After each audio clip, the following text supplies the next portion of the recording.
Welcome to Fog Street Mysteries, where every story begins in shadows and every clue glows under a single street lamp. Don't forget to share thoughts. Your feedback keeps the mystery alive. Now let's begin. Nero Wolfe and the Marble Mask, a classic Nero Wolfe noir mystery. Chapter 1, The Face That Wouldn't Blink. If you spend enough years working for Nero Wolfe, you develop a sixth sense about objects. Not guns or knives, those are amateurs' tools. I mean things that sit still and pretend they're innocent. A chair that's been moved. A glass that's too clean. A face that looks back at you without blinking. The face in question arrived at 11:30 on a Tuesday morning, carried under the arm of a man who smelled like nervous sweat and expensive cologne, having a bad day together. That I was in the office, doing what I do best, reading the morning paper and pretending not to hear Wolfe upstairs conducting a sacred rite with his orchids. Fritz was in the kitchen, and the brownstone was humming along like a well-fed cat. Then the doorbell rang. That I opened it to find a tall, narrow fellow in his 40s, dressed like Fifth Avenue had personally approved him. His eyes flicked past me into the hall as if he expected the walls to recognize him. "I am Julian Markham," he said. "Art dealer."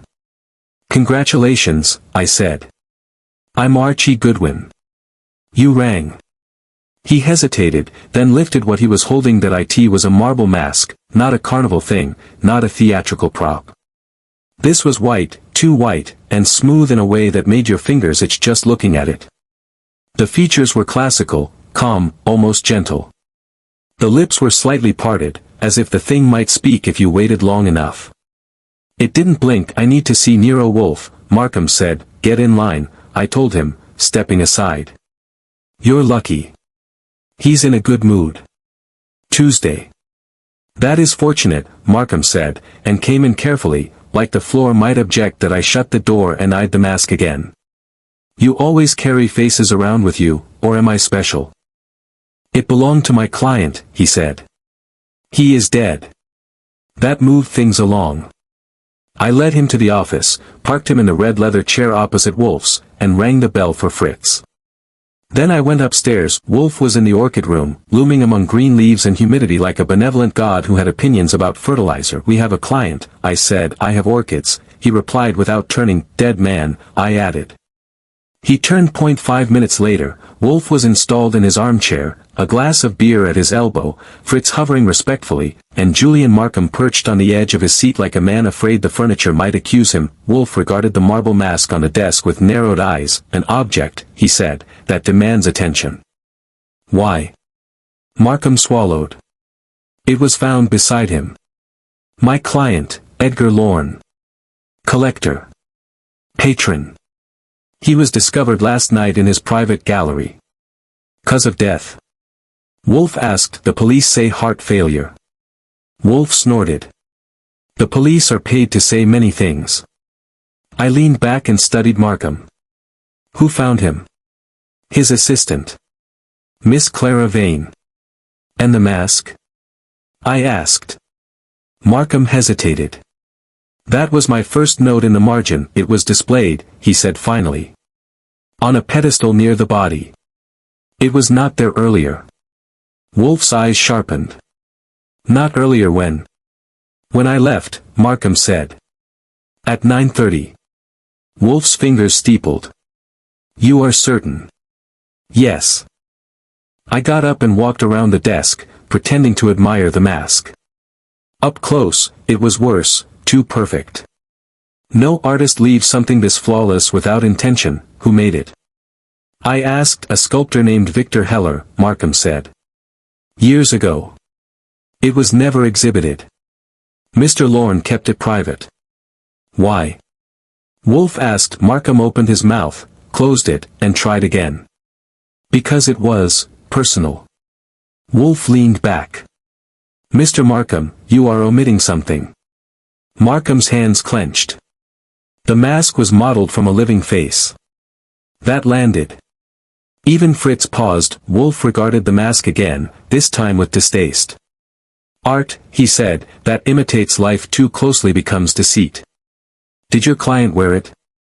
I asked. "No," Markham said quickly. "Too quickly." Second margin note. Wolfe's gaze flicked to me, then back. Where was the mask kept? In a locked cabinet, Markham said. Only 3 people had access.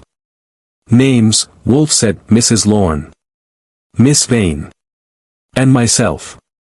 I sat down. That's cozy. Markham leaned forward. Mr. Wolfe, I did not kill Edgar Lorne. But I believe he was murdered. Belief is cheap, Wolfe said. Convince me. Markham drew a breath. The mask was moved after his death. Silence. The good kind. Wolfe's voice was quiet. Explain. When the police arrived, the mask was angled toward the door, Markham said. When I saw it earlier in the evening, it faced the wall. I smiled without humor. So someone wanted it seen. Yes. Wolfe nodded once. Indeed. And objects do not move themselves. He reached for his beer, then stopped. Archie, did you notice the lips? I did, I said. They look like they're about to say, don't blame me. They are slightly parted, Wolfe said. Unnecessary for sculpture. Excessive realism suggests purpose. Markham stared between us. You'll take the case. Wolfe studied him. Perhaps. Tell me, Mr. Markham, why did you bring the mask here? Markham hesitated again. Third note. Then, because someone tried to destroy it this morning. That did it. Wolfe picked up his beer and drank. Archie, he said, you will visit the gallery. Observe. Speak to the assistant. Speak to the widow. Do not touch the mask if it remains. Why not? Because, Wolfe said, eyes on the white marble face, it has already been handled too much. I stood, grabbed my coat, and headed for the door. As I opened it, I glanced back. The mask sat there, calm, serene, untroubled by human mess. It still didn't blink, and for the first time that day, I had the uncomfortable feeling that it was watching us. Chapter 2, Stone That Lies. By the time I reached the sidewalk, the brownstone had resumed its normal breathing, orchids upstairs, Fritz clattering in the kitchen, Wolfe immobile as a courthouse. Me, I had the city. I flagged a cab on 35th and gave the address of Edgar Lorne's private gallery, which lived above a discreet storefront that pretended to sell tasteful lamps. The driver nodded like a man who'd hauled nervous people to that door before. Mid-century New York was doing its gray routine, damp sidewalks, taxis coughing, people in a hurry to be somewhere else. I used the ride to run Wolfe's last words through my head. Do not touch the mask. That meant, of course, that everybody else would. The gallery was quiet in the way money likes, no signs, no noise, a bell that chimed like it charged admission. A woman answered the door after I rang. Late 20s, severe black hair, posture straight enough to double as a coat rack. Her eyes flicked to my badge and stayed there, polite and guarded. Clara Vane? I asked. Yes. Archie Goodwin, I said. I work for Nero Wolfe. A pause. Not fear, calculation. You're late. I try, I said. May I come in? She let me. The gallery smelled of stone dust and polish, and the lighting was arranged to flatter objects that didn't need it. Art sat around looking expensive and lonely. She gestured toward a small office. Mr. Lorne's widow is here. I followed her in and met Mrs. Lorne, a tall woman in black with cheekbones sharp enough to open envelopes. Her eyes were dry, which told me either she was done crying or had never started. You're the detective, she said. One of them, I said. I do legwork. The brains stay home. She smiled thinly. How economical. Mrs. Lorne, I said, I'm sorry for your loss. I have a few questions. Everyone does, she said. Please make them interesting. Saturday, when did you last see your husband alive? Yesterday afternoon. He was distracted. Unusual. Not for Edgar, she said. He collected secrets as enthusiastically as art. That went in my pocket. Did he mention the marble mask? Her eyes flicked, just a flick. No. Did you know it was moved after his death? Her lips tightened. I didn't know there was a before and after. I nodded. Did you see anyone in the gallery last night? Yes, she said. A man leaving around 10. My ears perked. Describe him. Tall. Dark coat. Hat. She hesitated. His face was pale. Pale how? Like stone, she said, and watched me for the reaction that I didn't give her one. Did you recognize him? No, yet you're certain of the time. Yes. I stood. Thank you. Clara Vane had been watching us like a hawk with a stopwatch. When Mrs. Lorne excused herself, I turned to the assistant. You found the body, I said. Yes. Where? In the main gallery, she said. Near the central pedestal. Where was the mask? On the pedestal. And before? In the cabinet, she said promptly. Too promptly. Locked. Who unlocked it? She didn't answer immediately. Then, I don't know. That made 2 lies today that I wandered out to the gallery. The pedestal sat empty now, a clean circle where something heavy had lived. The cabinet stood nearby, glass, elegant, locked again. No sign of struggle. No sign of hurry that I leaned closer. There was a faint scuff on the floor, heel mark, careful, deliberate. You move the mask often? I asked casually. No, she said. Never. Then someone wanted it here, I said. Seen. She swallowed that I left her there and headed back out into the city, stopping at a diner around the corner that smelled like coffee and confession. I ordered a sandwich I didn't want and called Wolfe. He answered on the second ring. Report. Widow saw a man leave at 10, I said. Face like stone. Assistant lies like a professional. Cabinet was unlocked without a struggle. Of course, Wolfe said. Locks are for the innocent. There's more, I said. The widow's timeline depends on a face she didn't recognize. Ah, Wolfe said softly. A face without identity. That mask was modeled on a living person, I said. Any guesses?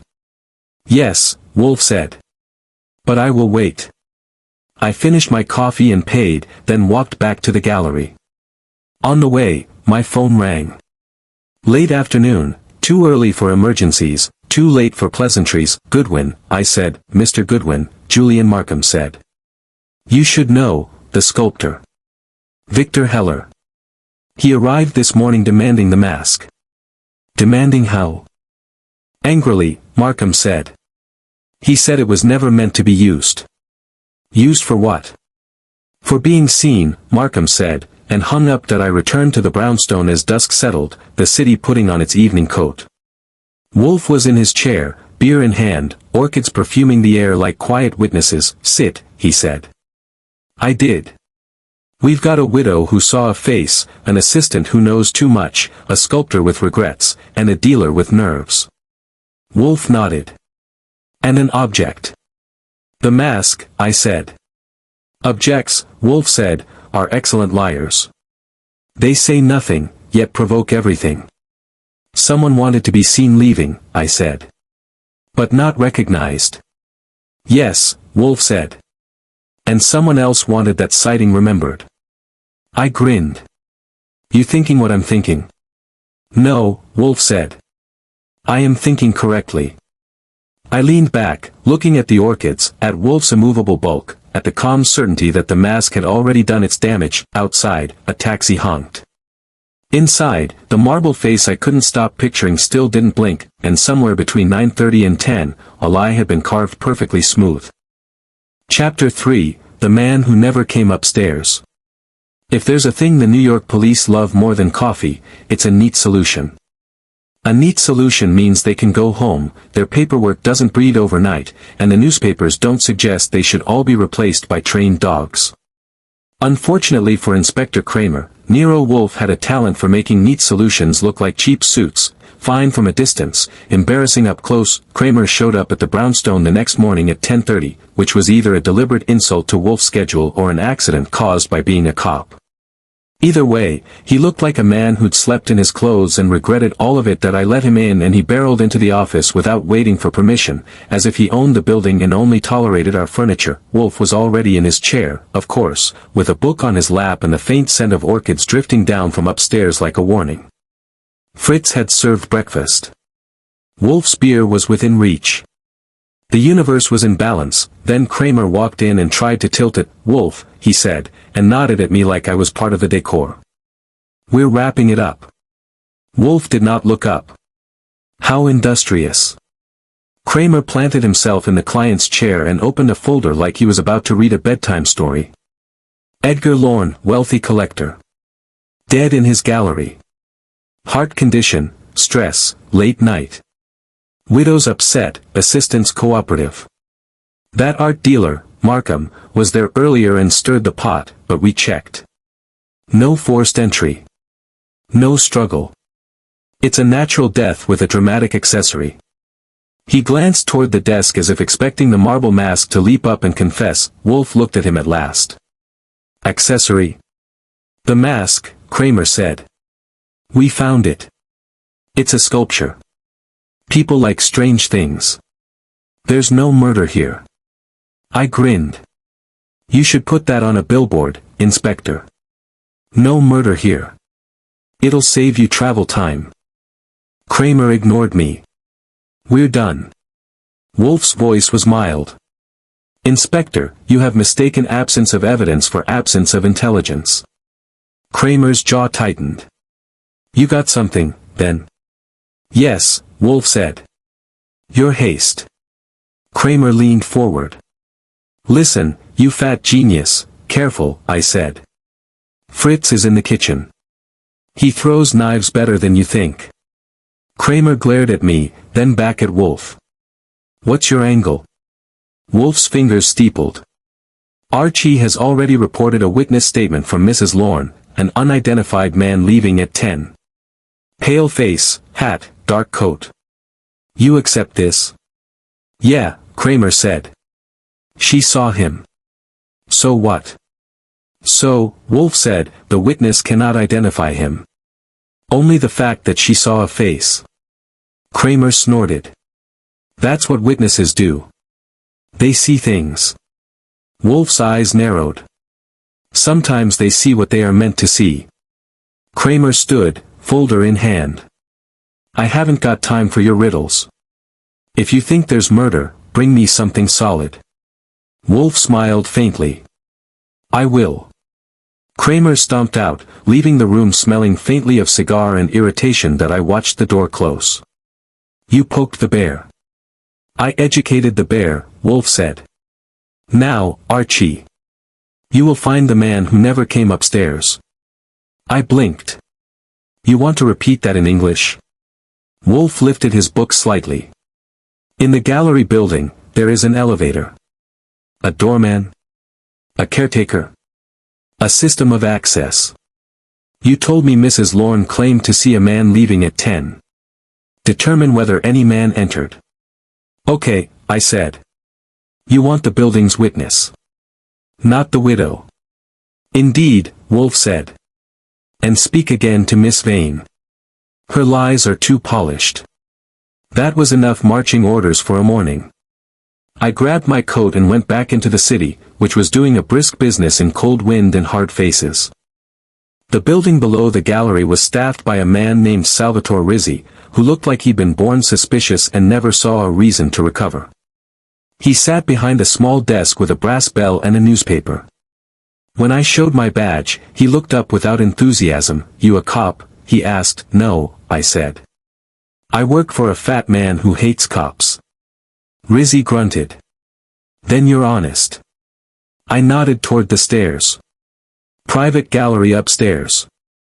Edgar Lorne died. You're the man who sees who goes up and down. I see, he said, and I forget. You forget for free. His expression didn't change. Depends. I slipped a bill across the desk. Not too much, just enough to suggest I had manners and options that he pocketed it without looking. Ask. Last night, I said. Between 9 and 11. Who went upstairs? Rizzy scratched his jaw. Art dealer came. Left 9:30, maybe. Markham, I said, yeah. Fancy guy. Nervous. He sniffed. Then the widow came. Mrs. Lorne. Came around 9:45. She went up. Anyone else? Rizzy shook his head. No, I leaned closer. Mrs. Lorne says she saw a man leaving at 10. Hat, dark coat, pale face. Rizzy stared at me like I'd insulted his mother. Nobody came down at 10. Sure. I said that. He jabbed a thick finger toward the elevator. That elevator makes noise. People come, I hear. Nobody. My stomach did a small, neat flip. So she saw a man who didn't come down. I said. She saw something, Rizzy said. Not my problem. I pushed. Could someone leave without passing you? He shrugged. Fire stairs. But those doors are alarmed. You open, buzzer screams. No scream. I thanked him and stepped outside into the cold, letting the information settle. A witness sighting of a man leaving, in a building where no man left. That wasn't a contradiction. That was a neon sign that I went straight back upstairs to the gallery. Clara Vane let me in with a stiff smile that had been ironed. Mr. Goodwin. You look like you slept with your eyes open, I said. I slept, she replied. Unfortunately. I didn't waste time. Mrs. Lorne says she saw a man leaving at 10. Clara's face didn't change. But her throat moved when she swallowed. Did she? Clara said, indeed. She did, I said. The building attendant says nobody came down at 10. No elevator.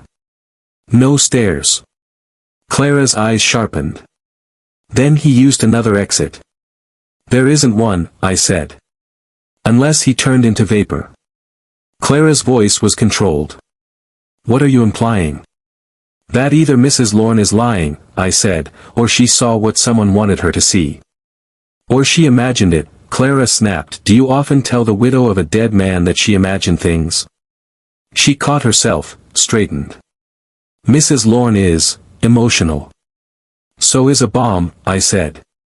It's still accurate when it goes off. I walked through to the main gallery and stopped at the empty pedestal. Where's the mask now? In police custody, Clara said quickly. Convenient, I muttered. Tell me something, Miss Vane. Who had access to the cabinet? You know, she said. Mrs. Lorne. Mr. Markham. And me. And the sculptor, I said. Her eyes flashed. Victor Heller has no access. He hasn't been here in months. He came yesterday, I said. No, she said, too fast. He didn't. I turned to face her slowly. That's your second lie to me. She stiffened. You have no proof. Lady, I said, proof is what we collect after you stop talking. Her jaw trembled.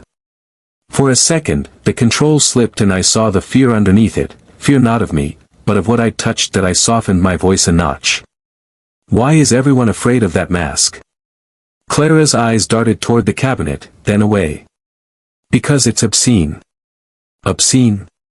I echoed. It was made from a living person, she said, harsh. A face taken without permission. It's wrong. Whose face? I asked quietly. She didn't answer. That I let the silence hang. In Wolfe's office, silence is a tool. In a gallery full of expensive objects, it's a confession waiting for a voice. Finally Clara said, Mr. Wolfe should not involve himself. I smiled. That's the funniest thing I've heard all week. Outside, as I headed back toward the street, I felt the city press in, taxis, shadows, quick footsteps. Someone was building a story out of stone, and they'd already convinced the police it was nothing, but Wolfe had been right. The man the widow saw at 10, never came downstairs, and that meant the face she remembered wasn't a man at all. That it was an object, a thing that didn't blink, and didn't have to. Chapter 4, A Face Borrowed. There are moments in my line of work when the city seems to lean in close, like it wants to hear the punchline before it's earned. That evening was one of them.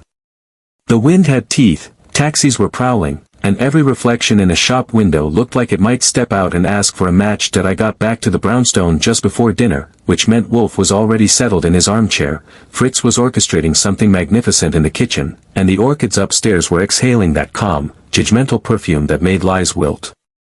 Wolfe did not look up when I entered. "Archie," he said, "you are late." "I brought dessert," I said. A contradiction. He raised an eyebrow. "Proceed." I gave him the short version first, the kind he prefers. The building attendant swears no one left at 10. No elevator. No stairs. No alarms. The widow claims she saw a man leaving anyway. Pale face. Hat. Stone. Wolfe's fingers came together. "Excellent." "That's not usually the word," I said. "It is when an error reveals intention," Wolfe replied. Continue. Assistant lies with confidence. Sculptor showed up yesterday angry and uninvited. And nobody will say whose face the mask is carved from. Wolfe nodded once. "Sit." I sat.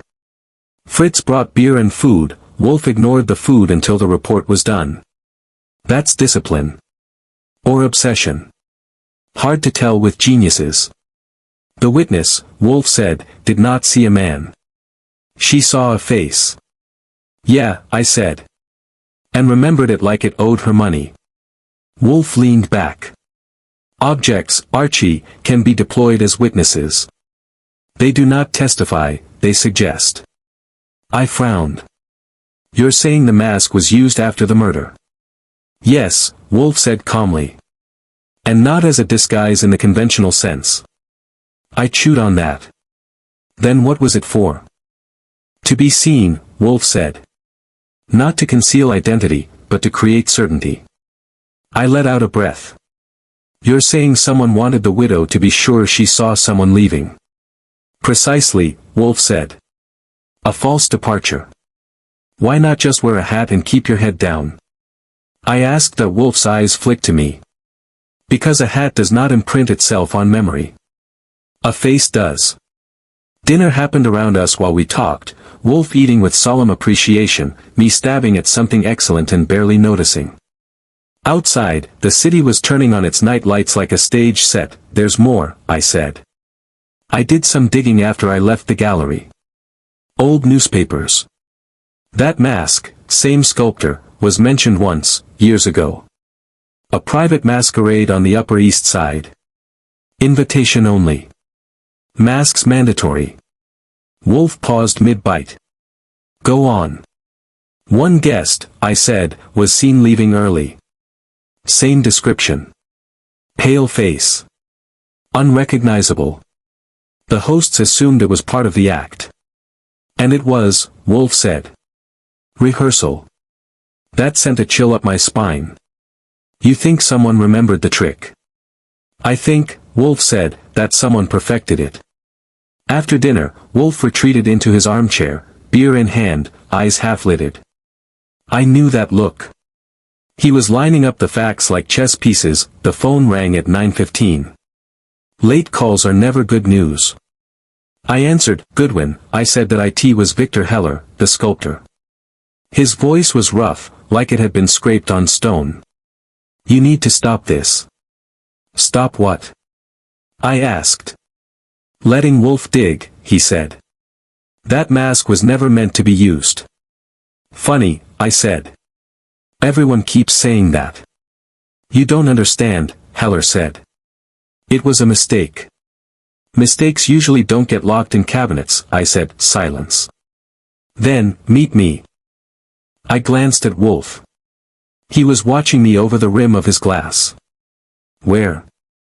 I asked. "A diner on Lexington," Heller said. 10 minutes. The diner was one of those places that survived on coffee, grease, and secrets. Heller sat in a booth, hunched like a man trying to hide inside himself. His hands were white-knuckled around a cup he hadn't touched. "You carved the mask," I said, sliding in opposite him. "Yes," he said. "Years ago." From a living face. Yes. Whose? He closed his eyes. I can't tell you that. Then tell me why it matters now, I said. Heller's voice dropped. Because someone wore it. When? I asked. Last night, he said. After the murder. I kept my face neutral. How do you know? Because I saw it this morning, he said. There was a new chip inside the jaw. Fresh. It only happens if the mask is worn too long. Marble heats. Expands. That was something Wolfe would like. Who would wear it? I asked. Heller shook his head. Someone who wanted to be seen leaving without being recognized. I stood. You just summarized our working theory. He grabbed my sleeve. They'll destroy it. Why? I asked. Because the mask remembers, he said. It keeps time. Stone doesn't forgive impatience. Back at the brownstone, Wolfe listened without interruption as I reported. When I finished, he nodded. The sculptor confirms my conclusion, he said. The mask was worn to establish a false witness. And the widow, I said. She's our audience. Or accomplice, Wolfe said mildly. That I stared at him. You think, I think nothing yet, Wolfe interrupted. But consider, the witnesses certainly benefits one person. Who? I asked. Wolfe lifted his beer. We will see. I went upstairs later, unable to sleep. The orchids glowed faintly in the humid light, pale and perfect, like the mask. Down below, Wolfe's chair creaked as he shifted, never leaving it, just adjusting the angle of attack. The next morning, a call came early. Too early. Goodwin, I answered. It was Julian Markham, breathless. Someone tried to break into the police evidence room. I closed my eyes. For the mask. Yes. Did they get it? No, he said. But they damaged it. I went downstairs slowly and told Wolfe that. He closed his eyes, just for a moment. When he opened them, there was no anger, only certainty. Good, he said. Good. I echoed. Yes, Wolfe said. When evidence is attacked, guilt has found its target. I thought of the widow's remembered face. The man who never came downstairs. The mask worn just long enough to be seen, not long enough to be suspected. Somewhere between 9:30 and 10, someone had borrowed a face, and now they were desperate to return it, broken. Chapter 5, The Alibi That Was Carved.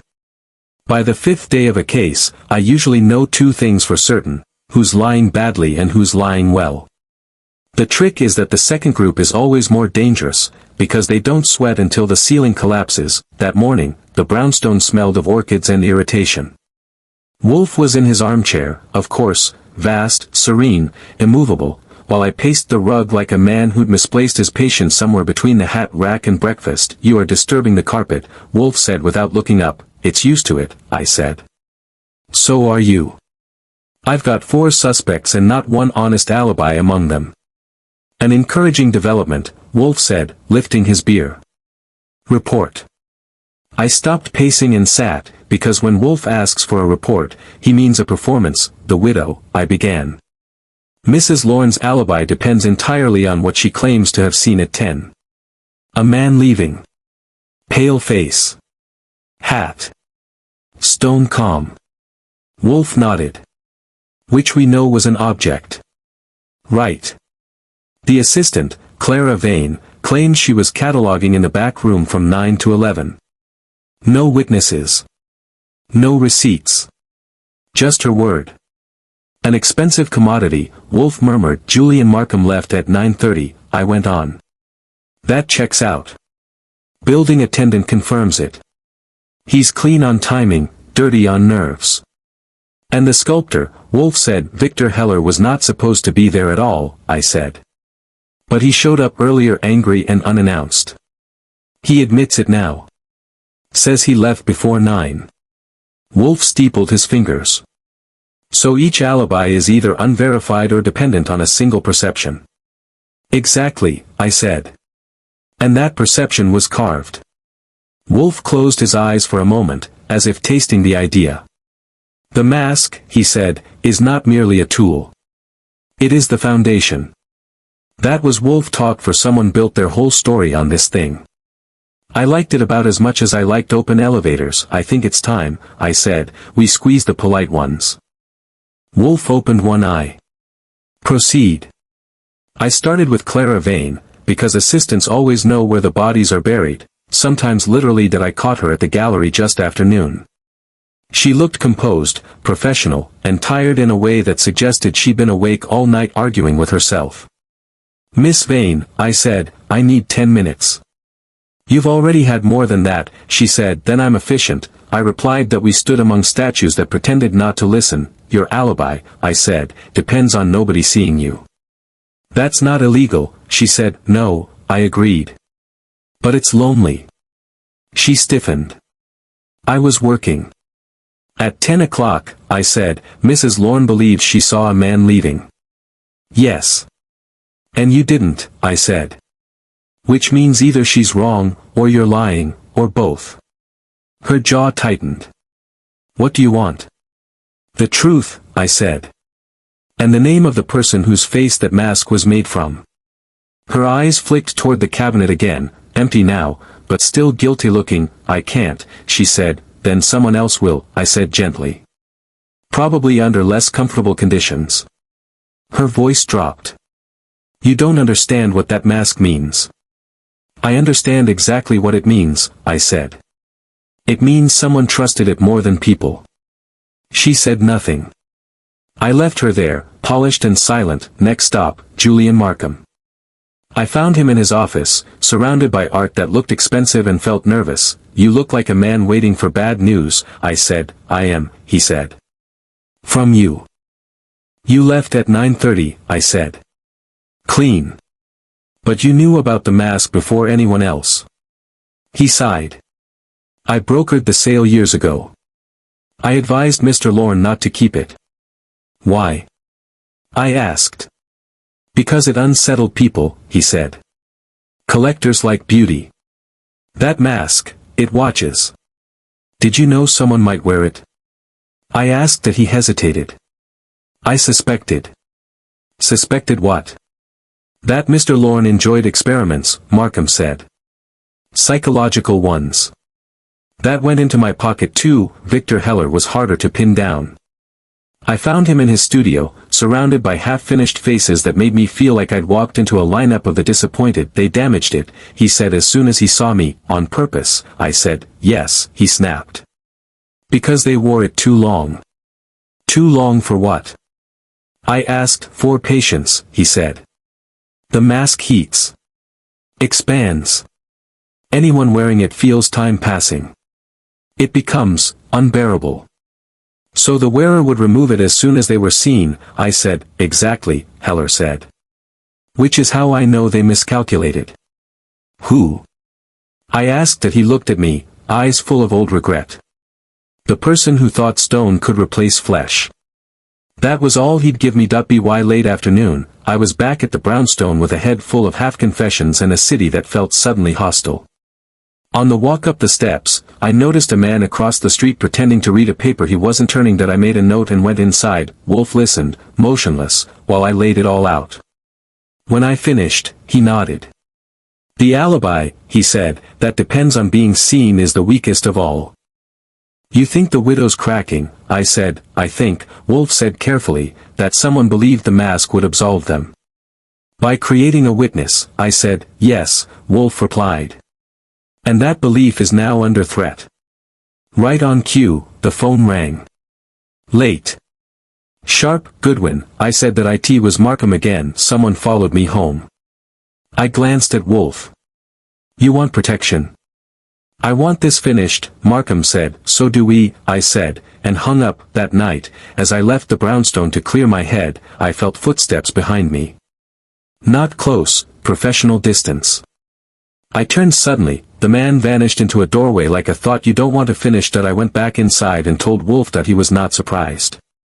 Pressure, he said, induces error. From them, I said, or from us, Wolfe said. Which is why we will now accelerate. I sat, feeling the pieces click closer together without quite touching. The mask. The false witness. The alibi carved from stone. Somewhere in this mess was a mistake, small, human, impatient, and whoever made it was already running out of time. Chapter 6, When Stone Breaks. The mistake announced itself at 7:45 the next morning, which was early enough to offend Wolfe and late enough to be deliberate. Fritz brought the phone into the office like it was a tray bearing bad news. "Mr. Wolfe," he said softly, "the police." Wolfe did not move. "They may speak." Inspector Kramer's voice came on, thick with satisfaction that tasted like it had been rehearsed. "Wolfe, your precious sculpture took a hit." Wolfe's eyelids lowered a fraction. "How grievous." "Not fatal," Kramer said. "But enough. Someone tried to smash it overnight." "Evidence room." "Lucky for us the night man heard the clatter." Wolfe's gaze slid to me. "Archie?" "On my way," I said, already standing. "Do not touch it," Wolfe added. "Observe." "Story of my life," I said, and went out into the city. The precinct smelled like disinfectant and stale ambition. Kramer met me at the desk, smug in the way only a man with a near miss can be. "Thought you said this thing was important," he said, leading me back. "It still is," I said. "Now it's just louder." They had the mask laid out on a steel table like a patient nobody expected to survive. The face was intact, too intact, but there was damage along the inside edge of the jaw. A hairline crack ran like a fault line, and there were faint, chalky smears where someone had tried to grind something away. "Someone wanted it ruined," I said, "or finished," Kramer said. "Means nothing." I leaned in without touching. The crack wasn't random. It curved, shallow and precise, where a human jaw would heat and swell. "Who's been in here?" I asked. Kramer shrugged. "2 night men. A clerk. The guy who brought donuts." "Anyone nervous?" I asked. "They all are," Kramer said. "This is New York." I thanked him and left, carrying the image with me like a splinter. Back at the brownstone, Wolfe was in his chair with a book he wasn't reading. The orchids upstairs were awake. You could smell them thinking. "Well," he said. "They didn't break it," I said. "They tried to erase something." Wolfe nodded. "Impatience." I frowned. "Meaning?" "The mask," Wolfe said, "is not merely a face. It is a clock." Saturday, Heller said something like that. "Heat. Expansion." "Precisely," Wolfe said. "A wearer feels time. The longer the mask is worn, the more intolerable it becomes."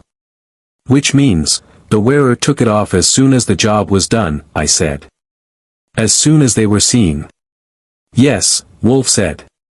"And someone later attempted to destroy the evidence of that impatience." "Because it proves something," I said. "Because it proves who?" Wolfe replied that I felt the click in my head, not the final lock, but the sound of a door swinging closer. "Who would know enough to try that?" I asked. That Wolfe's lips thinned. "Someone familiar with the mask's construction. Or someone who wore it." That narrowed the field to a few nervous people and one dangerous truth. The phone rang again.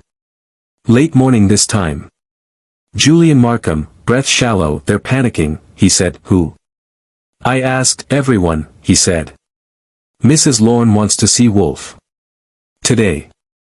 I looked at Wolfe. He had already nodded. "Tell her 2 o'clock, I said. While we waited, Wolfe did something that always made me nervous. Nothing. He sat. He drank beer. He asked Fritz about lunch. He allowed the orchids their schedule. When a genius goes quiet, it's because he's letting other people make noise. Mrs. Lorne arrived precisely at 2, dressed impeccably, eyes brighter than they'd been before. Fear does that to people, it sharpens them. She sat opposite Wolfe and clasped her hands. "Mr. Wolfe, I want this over." "So do I," Wolfe said. "Truth facilitates speed." She smiled tightly. "You think I'm lying?" "I think," Wolfe said, "that your alibi depends on an event that did not occur." Her gaze flicked to me, then back. "I saw a man." "You saw a face," Wolfe corrected. Describe it. She did, exactly as before. Pale. Calm. Untroubled. Wolfe listened, nodding. When she finished, he said, "At 10 o'clock, the building attendant reports no one exited." She stiffened. Then he used the stairs. The stairs were alarmed, Wolfe said. No alarm sounded. Her fingers tightened. Then, Wolfe said gently, "You did not see a man." She swallowed. "You are calling me a liar." "I am suggesting," Wolfe said, "that you were made a witness without your consent." Her eyes flashed. "That's absurd." "On the contrary," Wolfe said. "It is elegant." She stood abruptly. "I won't be interrogated like this." "You will," Wolfe said calmly, "because the alternative is worse." She froze, then slowly Saturday Wolfe leaned back. "Someone wished you to be certain of a departure. To remember it. To rely upon it. That certainty is now compromised." Her voice shook. "What do you want from me?" "The truth," Wolfe said. "And patience." She laughed, brittle. "Patience is what Edgar never had." That was interesting. After she left, without saying anything useful but leaving plenty unsaid, I took a walk.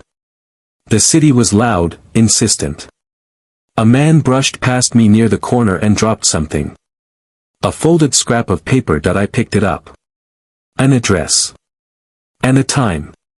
Tonight that I didn't recognize the handwriting, but I recognized the message, pressure that I brought it back to Wolfe. "An invitation," he said after reading. "How thoughtful. You want me to go?" I asked. "Yes," Wolfe said. "And no." I went anyway. The address was a warehouse near the river, the kind of place secrets go to breathe. I arrived early and waited in a doorway, watching shadows rearrange themselves. Someone came.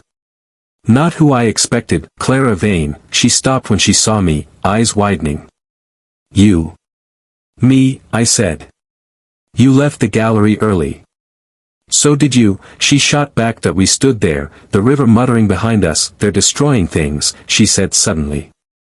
"Trying to erase mistakes." "Whose?" I asked. She hesitated. "Not mine." "Then help yourself," I said. "Tell me whose face the mask was carved from." Her voice was barely a whisper. "Someone who thought they were invisible."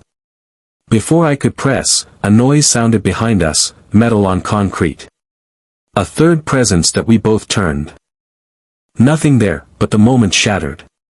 Clara straightened. "I've said enough." She left quickly, heels sharp, fear pacing her. I went home. Wolfe listened, immobile, eyes intent. When I finished, he nodded. "The attempt to destroy the mask," he said, "was premature." "Meaning?" I asked. "It reveals ignorance," Wolfe said.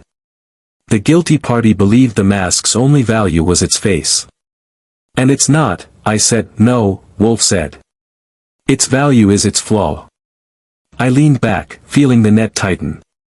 Somewhere, someone had warned Stone and counted on it to be silent. Stone had been patient, people weren't, and that was the mistake. The next move, Wolfe told me, would end it. That he did not say how, that he never does. Chapter 7, The Chair Does Not Move. If there's one thing you learn working for Nero Wolfe, it's that when he says, "Invite them all," you cancel your evening and sharpen your ears. The summons went out before lunch.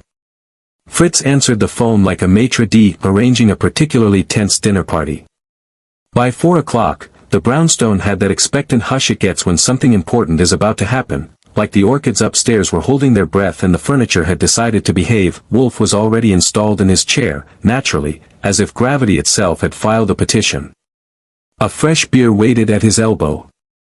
He had allowed himself no distractions beyond routine, which told me this was serious. "You look cheerful," I said. "I am content," Wolfe replied. "Contentment precedes resolution." "Good," I said.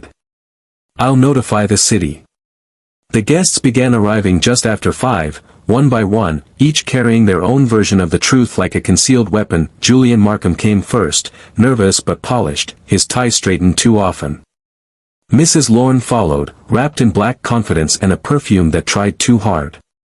Clara Vane arrived stiff-backed, eyes alert, hands clasped as if she were holding something invisible together. Victor Heller came last, his coat smelling faintly of stone dust and regret. Inspector Kramer arrived uninvited, which is his specialty. He leaned in the doorway, arms folded, expression carved from skepticism. "Party," he said. "An inquiry," Wolfe replied. "Your presence is optional but predictable." Kramer snorted and stayed. They were arranged carefully, chairs angled just enough that no one felt comfortable, but no one could claim insult. Wolfe remained the fixed point, massive and immovable, eyes half-lidded as if he were listening to music no one else could hear. That I stood near the desk, notebook in hand, playing secretary to the apocalypse. Wolfe cleared his throat. The room obeyed. "Ladies and gentlemen," he said, "we are gathered to discuss an event that has been mischaracterized by haste and assisted by an object." Markham shifted. Clara's jaw tightened. "The death of Edgar Lorne," Wolfe continued, "has been provisionally dismissed as natural." "This is incorrect." Kramer opened his mouth. Wolfe raised a finger. Kramer closed it. "The circumstances," Wolfe went on, "involve a marble mask. This object was not present to beautify, nor to conceal identity in the usual sense. It was present to persuade." Mrs. Lorne's eyes flashed. "Persuade whom?" "You," Wolfe said gently. Silence followed. It was thick enough to lean on. Wolfe turned his gaze to Heller. "Mr. Heller, you have testified, informally, that the mask retains evidence of its use." "Yes," Heller said. "The flaw inside the jaw." "Indeed," Wolfe said. "A flaw produced by impatience." Clara inhaled sharply. "Impatience," Wolfe continued, "is a human failing. Stone is patient. When stone bears the mark of impatience, it implicates a human." Kramer scoffed. "You're building castles on dust." "On observation," Wolfe corrected. "Inspector, did any witness identify a departing man by name?" "No," Kramer said. "Yet one witness," Wolfe said, "was certain she saw a face." Mrs. Lorne straightened. "I told the truth." "I believe you," Wolfe said. "Which is precisely the problem." She stared at him. Wolfe's voice remained calm. "At 10 o'clock, you believed you saw a man leaving the gallery." This belief was encouraged. Markham swallowed. "By whom?" "That," Wolfe said, "is what we are here to determine." I could feel it, the tightening, the subtle shifting of weight. This was the moment Wolfe enjoyed most, when the room began to betray itself. "Mr. Markham," Wolfe said, "you left at 9:30. "Yes." "And you were seen doing so." "Yes." "You were not present at 10. "No," Wolfe nodded. "Mr. Heller, you arrived uninvited earlier that evening." "Yes," Heller said. "I was angry." "But you left before 9. "Yes." "Miss Vane," Wolfe said, turning his attention, "you claim you were in the back room from 9 until 11. Clara's voice was steady. "That's correct." "Alone?" "Yes." Wolfe looked at Mrs. Lorne. "And you arrived at 9:45. "Yes." "And saw a departure at 10. "Yes." Wolfe leaned back. "Thus, we have a departure without a departing person." Kramer shifted. "You're playing word games." "No," Wolfe said. "I am playing time." He gestured slightly with one thick finger. The mask was worn after the murder. It was positioned so as to be seen leaving. The wearer did not linger, for the stone would not permit it. Mrs. Lorne's hands clenched. "This is absurd."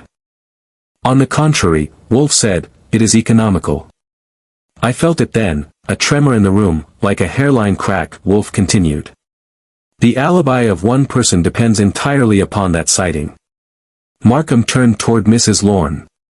"You said, I said what I saw," she snapped. "Which was what someone wished you to see," Wolfe said. Clara suddenly spoke. "You're accusing her." "No," Wolfe said. "I am accusing certainty." Kramer laughed. "That's a new one." Wolfe ignored him. Someone interrupted the natural order. They created a false exit to suggest presence, to anchor memory, to discourage inquiry.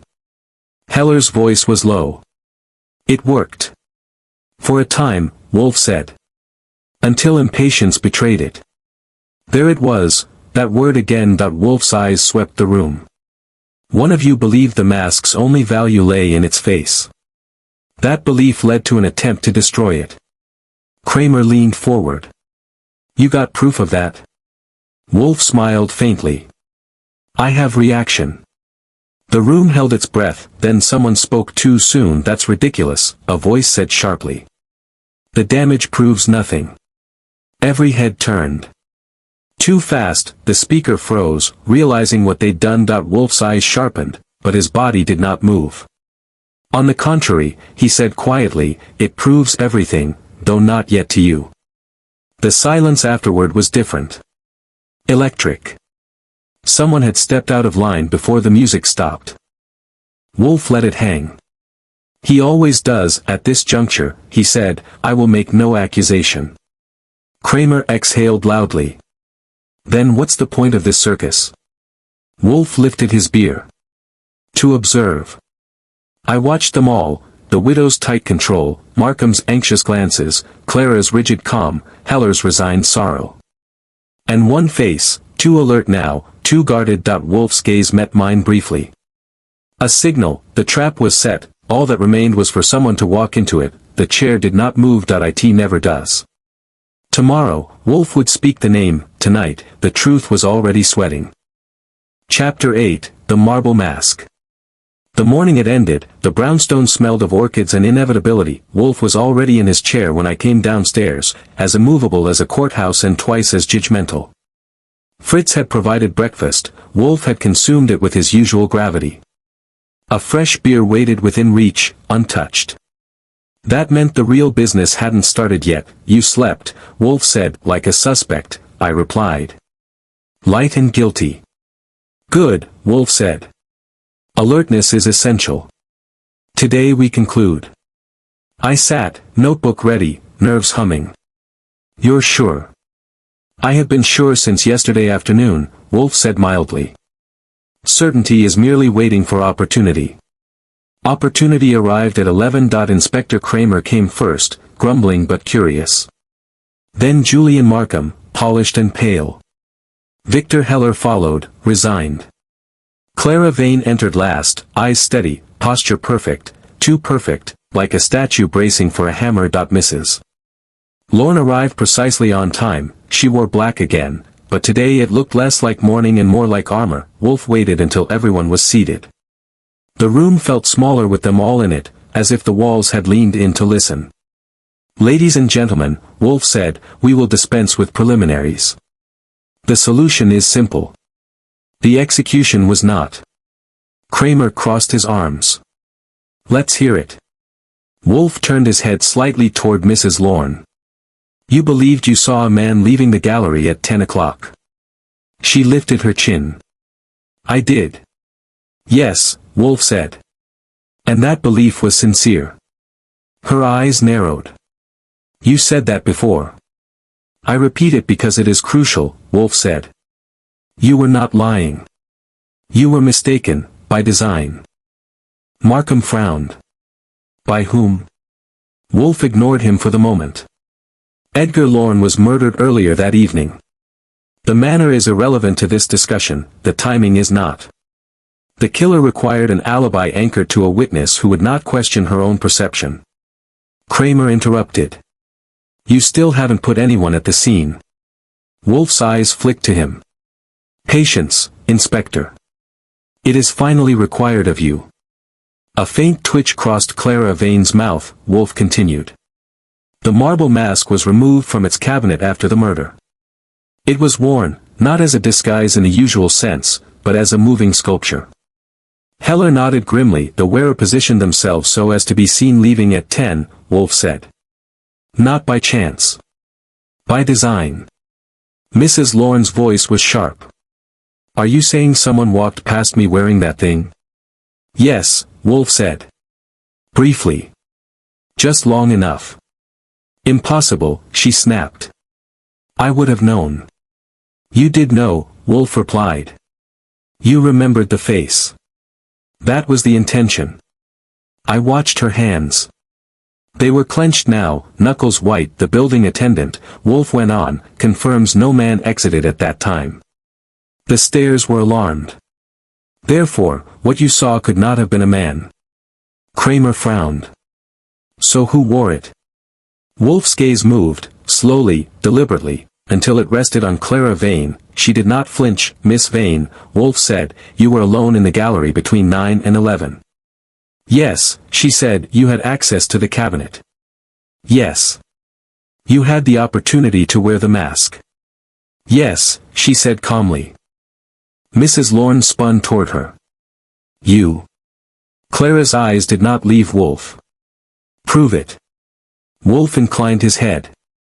Gladly. He folded his hands over his stomach. The mask bears a flaw, inside the jaw. A crack caused by prolonged wear.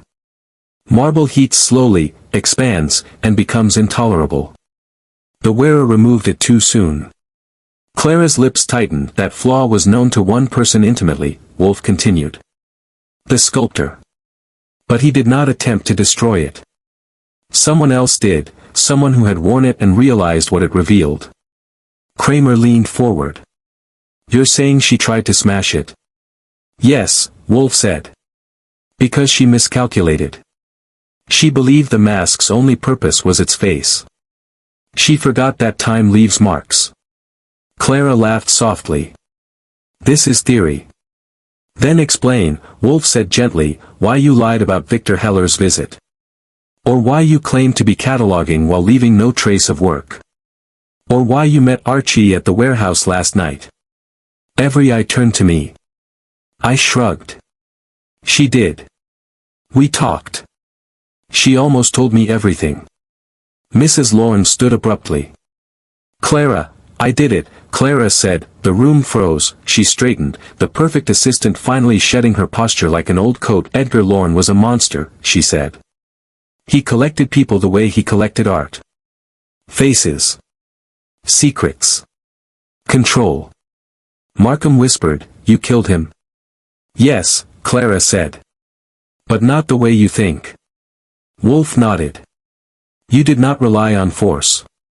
You relied on certainty. Clara looked at him. I knew Mrs. Lorne would arrive when she did. Edgar always summoned her at the same time. I wore the mask. Walked past her. Let her see. Mrs. Lorne sank into her chair, stunned. I remember. You remember what I wanted you to remember, Clara said. A calm face. Leaving. An ending. Kramer stood. You're under arrest. Clara did not resist. I thought the mask would protect me. Stone, Wolfe said quietly, is patient. Humans are not. She looked at him then, really looked. You knew. Yes, Wolfe said. From the moment I learned the mask had been moved after death. As Kramer led her away, the room slowly exhaled. Mrs. Lorne buried her face in her hands. Markham stared at the floor. Heller closed his eyes. Silence settled again, the comfortable kind that I poured myself a drink and leaned back. So that's it. A borrowed face. A false certainty. Wolfe lifted his beer at last. The mask did not lie, Archie. No, I said. People did. Outside, a taxi honked. The city moved on, indifferent and eternal. The marble mask would return to silence, no longer dangerous, just stone, and Wolfe's chair, as always, had never moved. Neither had the truth.